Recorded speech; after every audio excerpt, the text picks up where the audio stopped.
Okay,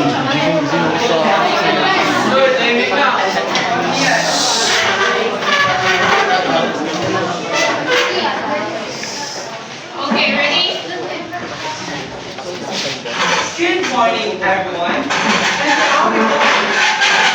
And to our teacher, Ma'am Gian Daniel S. Rafael.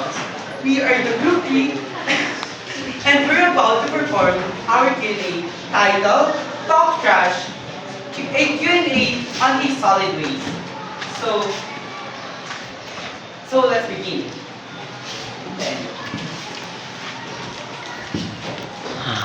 Good morning, everyone. Today we're talking about something we all deal with everyday waste. With us is an expert environmentalist, scientist. Let's all welcome Mr. Liam Cesar.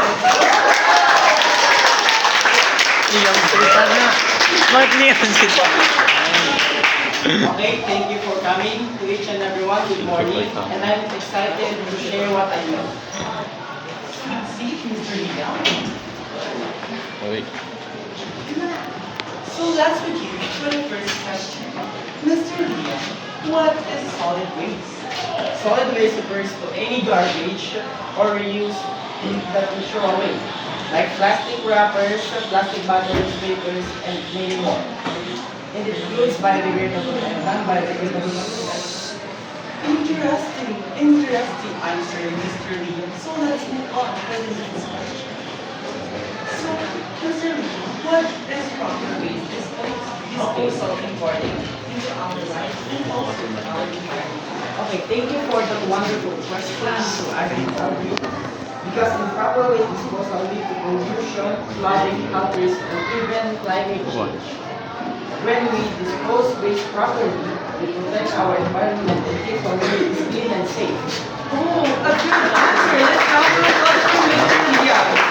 So I see, Mr. Liam. So what are some simple ways we can manage our waste at home? Great question.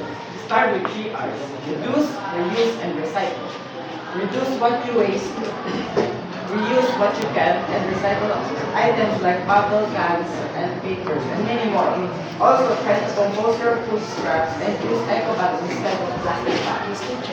So simple, Mr. Liam. So, and our last question is, what are your message you want to leave with our coaches, Mr. Liam?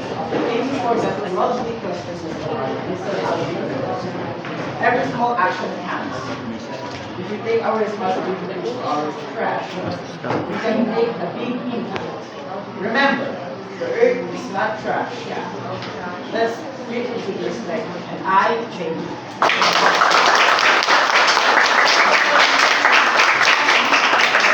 Powerful words from Mr. Liam. So thank you for your time and for reminding us that cleanliness is not just about duty.